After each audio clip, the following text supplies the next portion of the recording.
El día de hoy vamos a continuar con Hechos, capítulo 2, del 1 al 13. Y el título de la predicación del día de hoy es La obra del Espíritu Santo en gente común.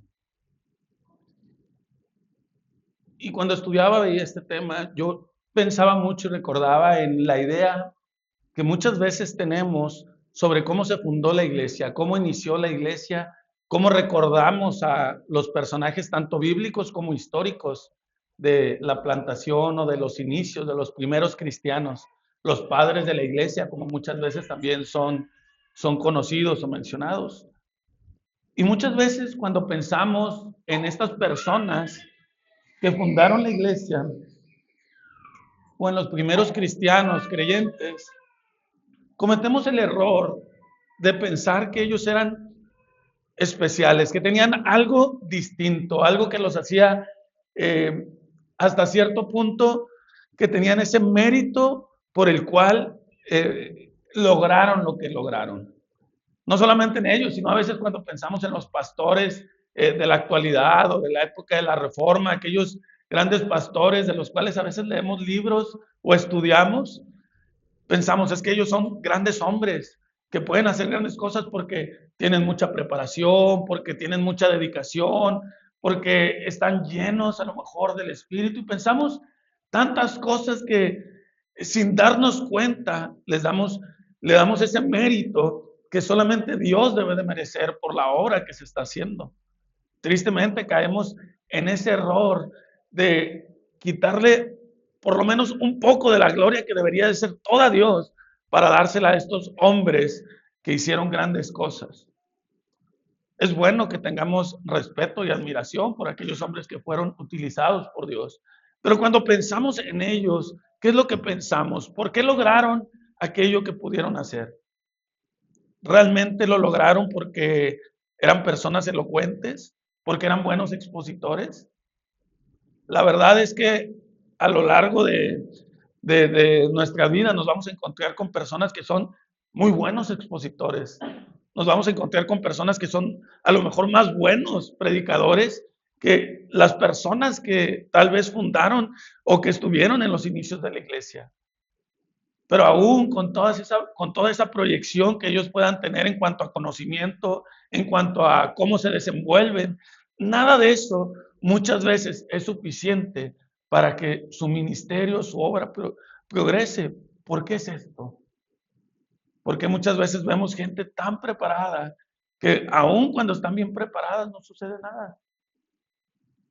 Porque la realidad es que estas personas que han estado a lo largo de la historia y han hecho cosas importantes para la iglesia, que han sido utilizados por Dios, no lo han hecho, no han sido de esta manera porque ellos fuesen alguien especial, sino simplemente porque la obra del Espíritu Santo obró a través de ellos, a través de su ministerio, a través de su predicación, porque pudimos ser lo más elocuentes, los mejores predicadores, las personas más disciplinadas en nuestras áreas, pero si nosotros no tenemos la obra o el respaldo del Espíritu Santo, realmente no alcanzaríamos o no podríamos hacer nada.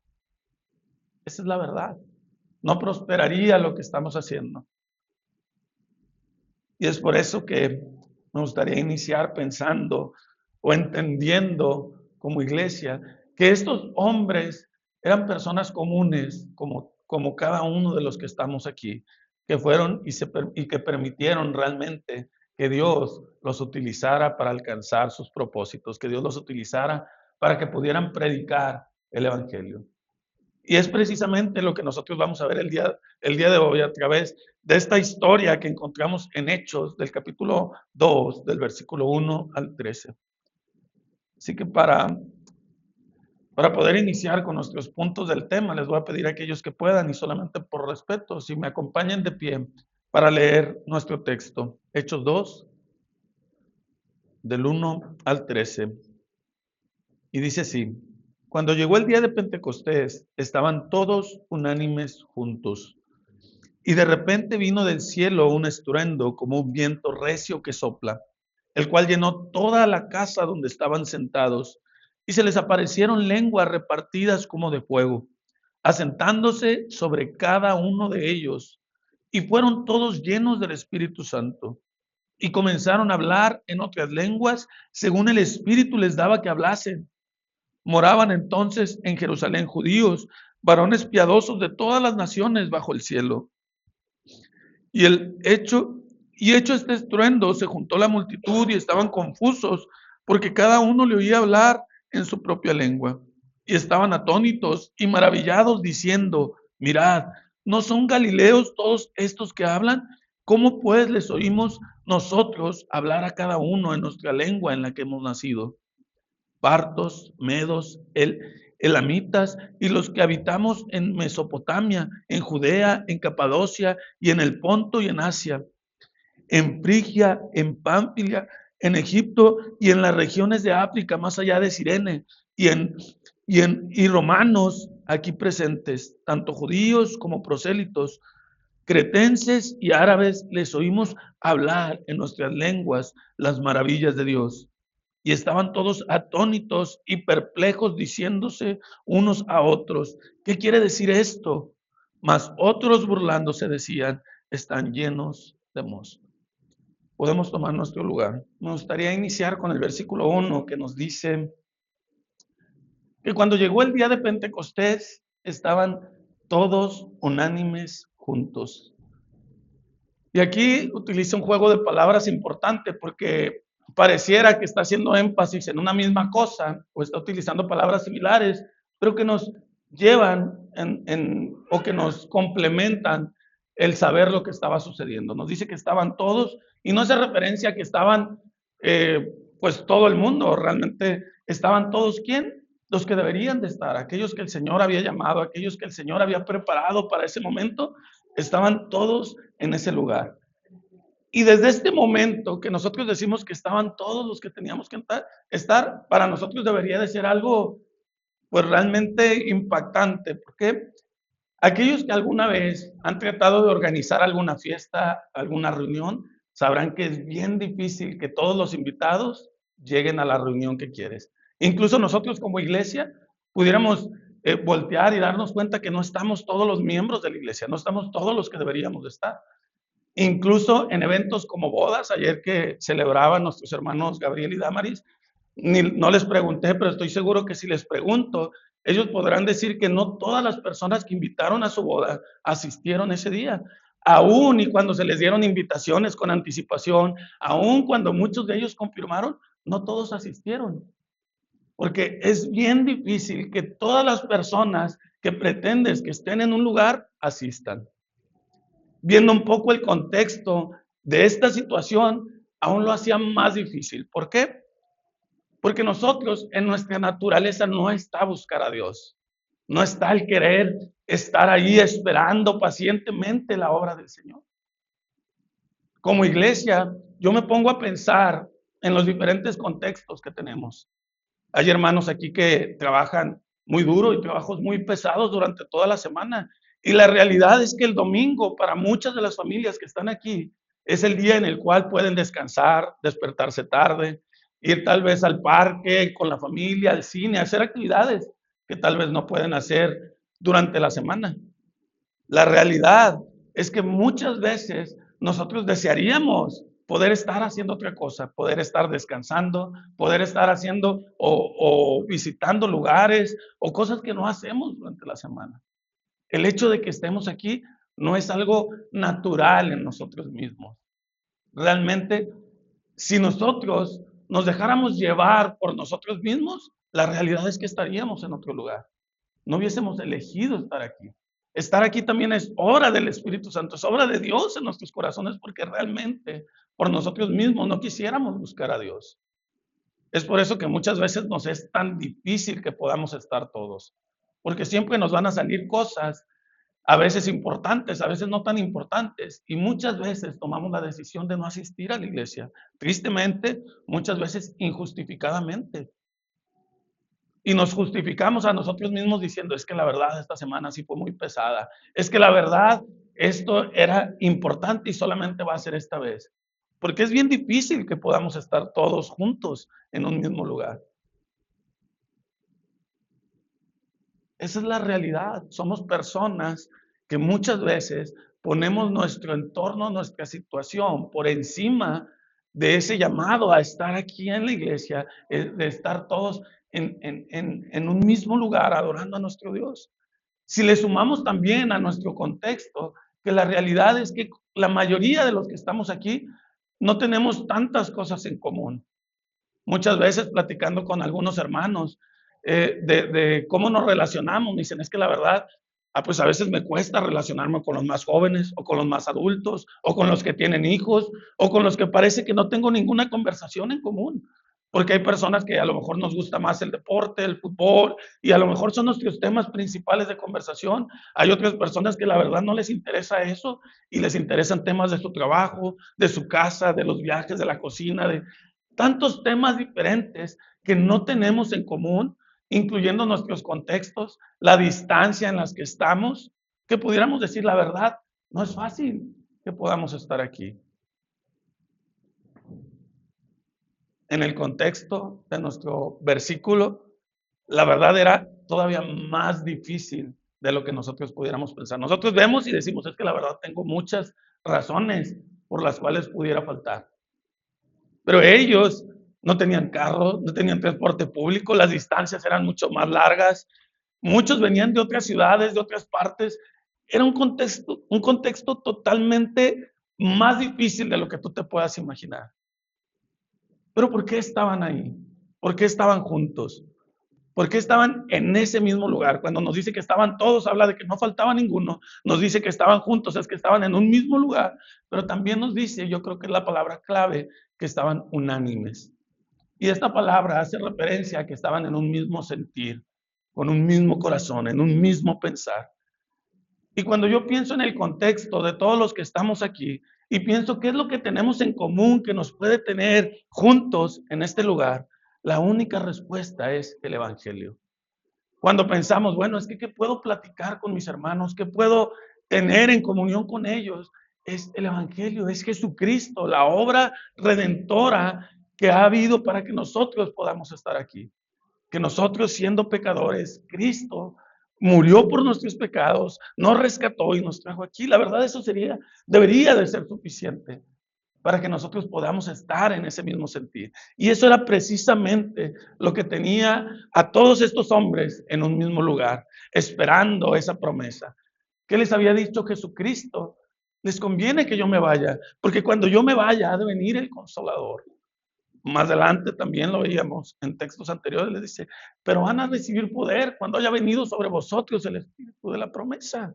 Había esa promesa, había ese mismo sentir, tenían eso en común, aquella promesa que Jesucristo les había hecho. Tenían eso en común, que Jesucristo los había rescatado.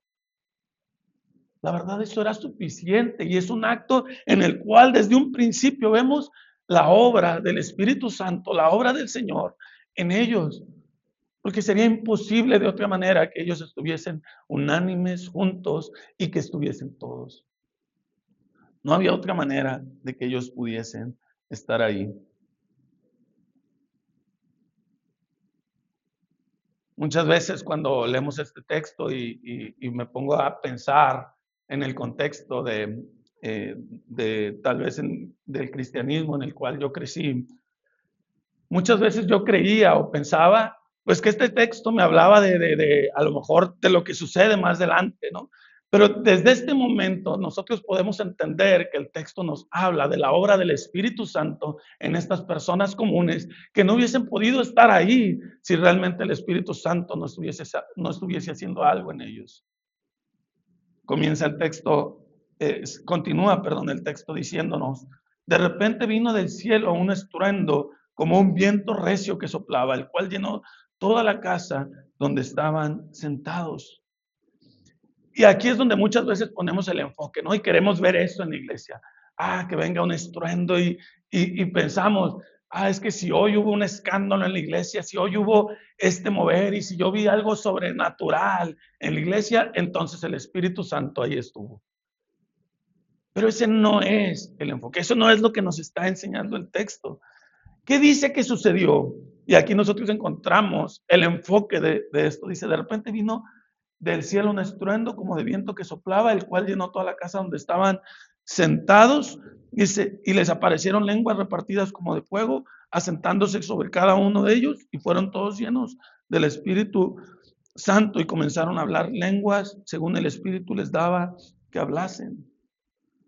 Todo lo que sucede en ese momento, todo este estruendo, todo el fuego, era para, dice que después de que sucede esto, la multitud se junta y quedan, ¿qué está sucediendo? Se comienzan a juntar y luego dice que les fueron repartidos las lenguas. Todas estas cosas sirvieron como una señal que apuntaban a lo que estaba a punto de suceder. ¿Qué es lo que sucede? Dice que les fueron llenados con nuevas lenguas. Y cuando pensamos en esto, tendemos a creer que de repente había un desorden, ¿no? Un desorden, y me ha tocado pensarlo, vivirlo de repente, de que, pues están todos por todos lados y está el Espíritu Santo obrando, y era la idea que yo tenía. Pero aquí vemos que dice que les fue repartidos a cada uno de ellos. Juan Calvino escribió y comentó sobre este texto, y me gusta cómo lo escribía. Dice que se asentara sobre cada uno de ellos significa que el Espíritu no es dado a la iglesia de forma confusa, sino a cada miembro individualmente. Por tanto, no permitamos que nadie excluya su porción de la gracia común, sino que cada uno sepa que el mismo poder y majestad del Espíritu Santo está extendido sobre él. El que haya sido repartido sobre cada uno de ellos una lengua en particular, nos habla del orden que Dios estaba haciendo. No se dio de manera confusa, no se dio de manera desordenada, sino que las personas que estaban alrededor, como nos continúa diciendo el texto, dice que ellos entendían lo que estaban diciendo, entendían lo que se les estaba predicando. El punto principal no era que ellos comenzaron a hablar de una manera extraña y que todos se sorprendían porque mira, ¿qué están diciendo? ¿Qué estarán diciendo? Sino que la gente se asombraba porque podía entenderlos.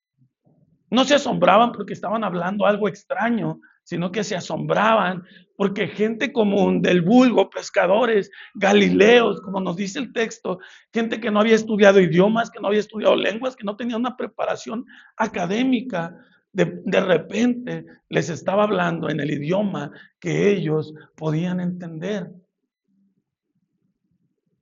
Para entender esto, me gustaría que pudiéramos ver un poquito del contexto. En el pueblo de Israel, en este entonces, había una dispersión de los judíos. Los judíos no todos estaban o no todos vivían en Jerusalén. A causa de diferentes guerras, a causa de diferentes periodos históricos que nosotros también encontramos en la Biblia, había judíos que vivían en diferentes pueblos, y aquí los menciona. Había unos en Asia, había otros en Roma, había otros en Macedonia, había otros en los diferentes lugares alrededor de Israel. Bueno, los judíos tenían 3 fiestas importantes al año. Y una de estas fiestas importantes al año era el Pentecostés. ¿Y qué era lo que sucedía en esta fiesta? Ellos hacían una tipo peregrinación en donde iban a Jerusalén para poder celebrar esta fiesta. Pero muchas de estas personas que iban realmente habían crecido, sí, con la religión del judaísmo, y seguían las costumbres y seguían todo esto, pero muchos ni siquiera su idioma común o su idioma principal era el hebreo. Muchos de ellos, su idioma principal ya era donde ellos habían nacido, donde habían crecido. Muchos ni siquiera entendían el hebreo. Entonces, ¿qué sucede? La repartición de lenguas en este momento tiene un propósito en particular, principalmente, que era que las maravillas de Dios, ¿cuáles son? El evangelio fuese predicado a todas las naciones. De hecho, algo interesante que leía cuando preparaba este texto es que muchos comentaristas hacían referencia y hacían alusión a cómo en el Antiguo Testamento, en el libro de Génesis, cuando viene la repartición de lenguas en Babel, Dios lo hace porque el pueblo estaba pecando, y su pecado y el estar juntos, pues no les estaba conviniendo. ¿Qué es lo que hace la repartición de lenguas? Los separa. Pero en este momento, ¿qué es lo que está haciendo la repartición de lenguas? Está uniendo a todas las naciones en algo en común, que es el evangelio. Todas aquellas naciones que habían sido divididas, separadas por el pecado, ahora estaban siendo atraídas a una cosa en común, que era la obra de nuestro Señor Jesucristo. La verdad que eso es súper interesante cómo Dios utiliza de una manera algo, pero ahora lo está usando de otra manera para que todas las naciones puedan conocer el Evangelio, puedan conocer las maravillas de la obra de nuestro Señor Jesucristo.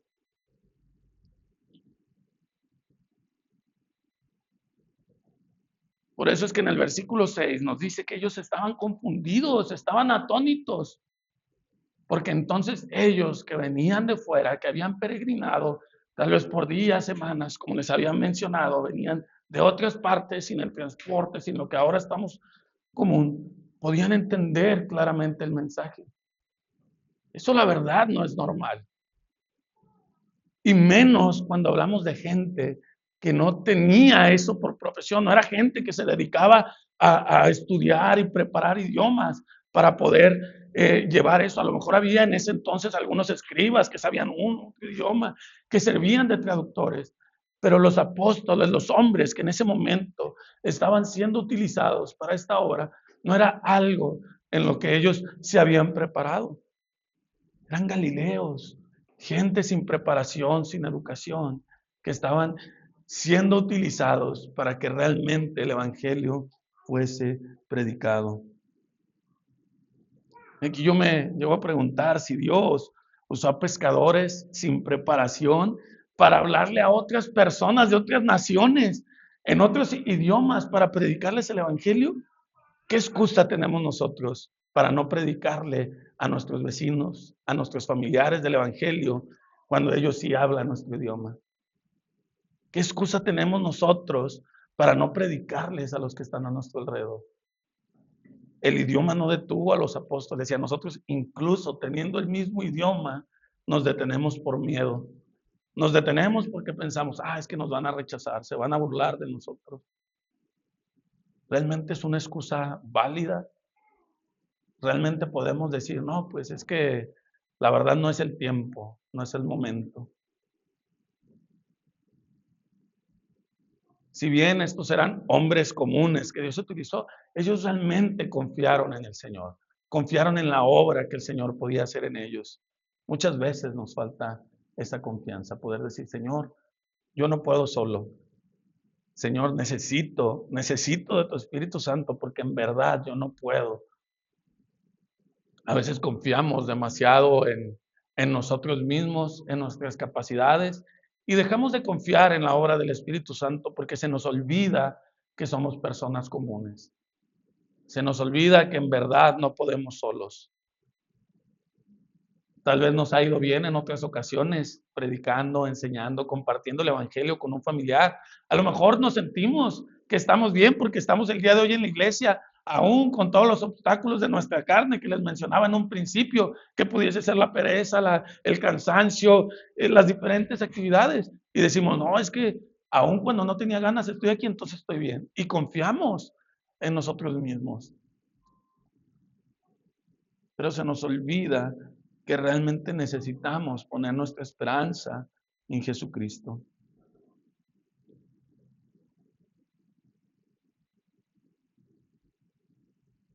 Charles Spurgeon tenía una frase que me gustó también, se las quiero compartir. Él decía, no podemos predicar con poder a menos que el Espíritu Santo sea derramado sobre nosotros. Pero cuando lo es, la causa no falla. A veces, como les mencionaba, queremos predicarle a nuestros familiares, a nuestros amigos, y nos falta mucho el confiar en que Dios es el que hace la obra. Confiamos en nuestras palabras, en nuestro discurso, en lo que preparamos, pero dejamos de confiar en que Dios es quien hace la obra. Dejamos de confiar en que realmente es el Señor el que está haciendo. El milagro más grande que nosotros encontramos en este derramamiento del Espíritu no es el ruido, no es el estruendo, no es el viento que soplaba, sino que hombres comunes estaban predicando el Evangelio a personas de otras partes que realmente no estaban en ese momento confiando en sus habilidades, sino que se estaban dejando usar por el Señor. El mérito completamente es del Espíritu Santo obrando en los corazones de la gente.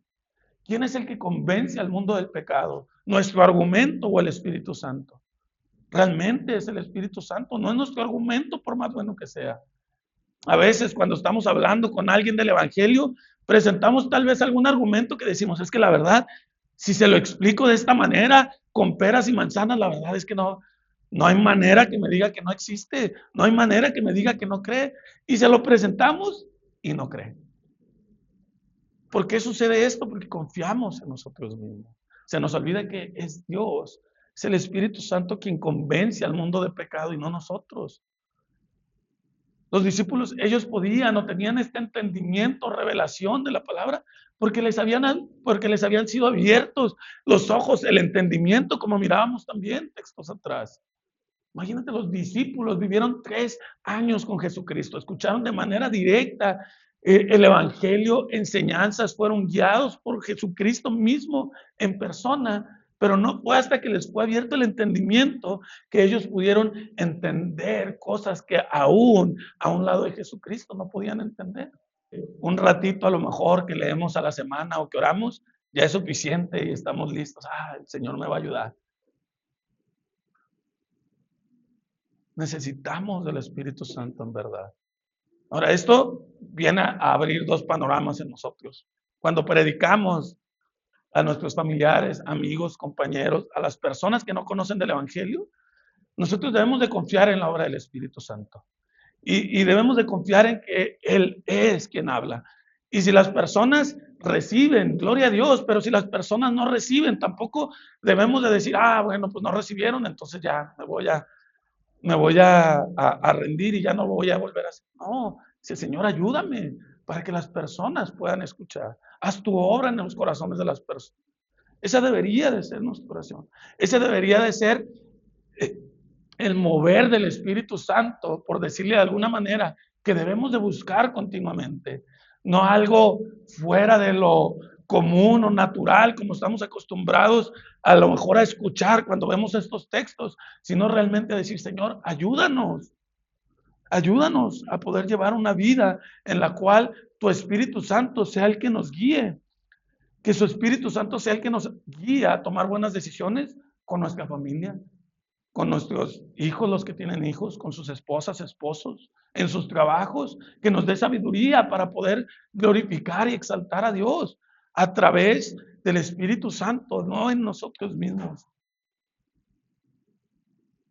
Porque la verdad es que debemos de depender, no solamente los domingos, sino continuamente de la obra del Espíritu Santo. Si estos hombres comunes pudieron hacer cosas increíbles para el crecimiento de la iglesia y el esparcimiento de la iglesia, fue porque ellos dependían totalmente del Espíritu Santo.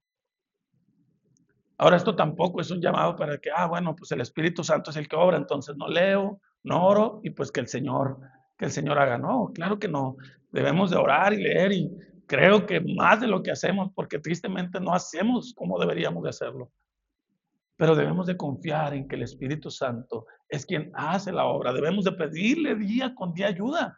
Porque cuando no tenemos ganas de venir a la iglesia, cuando no tenemos ganas de orar, cuando no tenemos ganas de hacer las cosas para Dios, es porque realmente nuestra naturaleza común, pecadora, nos está llevando a hacer lo que sería común en nosotros si no tenemos al Espíritu Santo.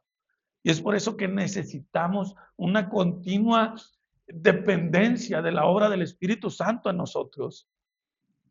No solamente los domingos cuando venimos a la iglesia. No solamente, no solamente cuando nos reunimos con los hermanos o cuando queremos predicarle a alguien, para todas las decisiones que tomamos en el día a día, desde que despertamos hasta que dormimos. Porque el poder o la obra del Pentecostés no fue la capacidad que ellos tuvieron de hablar esas lenguas, sino la certeza que ellos tenían de que lo que estaban haciendo era la obra del Señor obrando a través de ellos. Realmente el Señor, a través del Espíritu, o por medio del Espíritu Santo, estaba obrando en cada uno de ellos. Desde el momento que los llevó, los mantuvo, les dio la paciencia para esperar lo que estaba por suceder, les dio la valentía de predicar y los movió a que ellos pudieran hacer cada una de las cosas que estaban haciendo. La realidad es que necesitamos el Evangelio. Lo necesitamos aún más, aún más. Porque la verdad es que dentro de la gente que los escuchaba, sí, estaban aquellos que se maravillaban, porque realmente no era normal. Pero también nos dice el versículo 13 que otros, burlándose, decían, están llenos de mosto. Había otros que aún viendo las maravillas del Señor, escuchando en su idioma, escuchando lo que estaba sucediendo, decían, es que ellos en verdad están locos, están borrachos, están llenos de mosto. Porque la realidad es que el mundo no puede soportar la palabra del Señor, como nos dice en Corintios. Dice, para ellos, para los que no están en el Espíritu, el Evangelio es locura, es algo que no pueden entender. Y el ver lo que está sucediendo, el ver a lo mejor cómo vivimos lo que creemos, nuestros valores, cómo estamos viviendo el día de hoy, aún en la actualidad, para la gente que nos rodea o para el pensamiento actual, para muchos, es locura lo que nosotros creemos.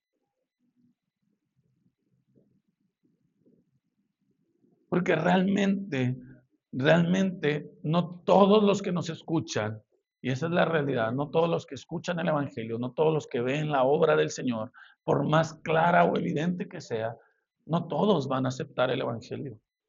Tristemente, no todos van a convertirse al Señor. Y si nosotros realmente dependemos o confiamos en nosotros mismos y vemos que la obra no está sucediendo, ¿qué es lo que va a pasar?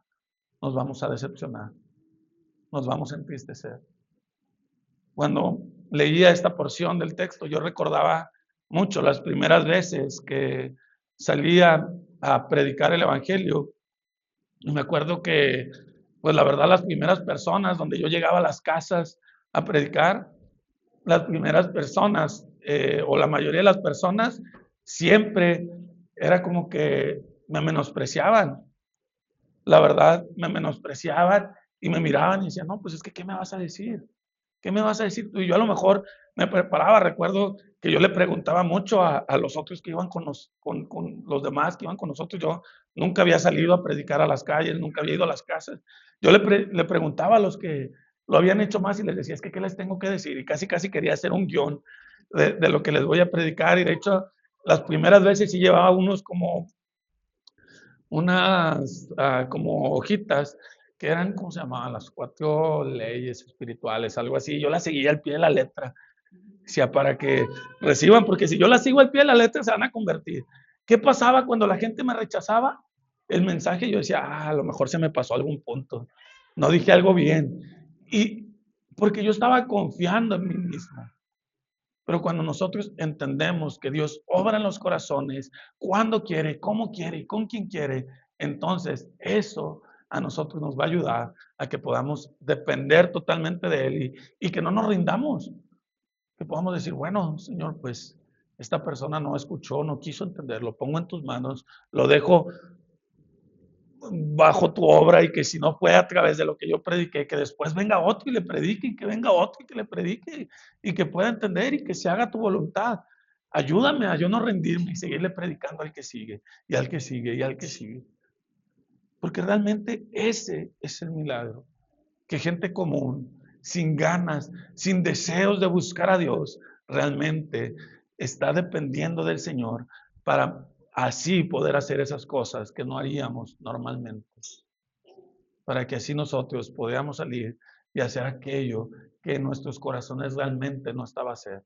Y podamos decir, a final de cuentas, con todo lo que hagamos, todo esto que hemos alcanzado y logrado es gracias a la obra del Señor.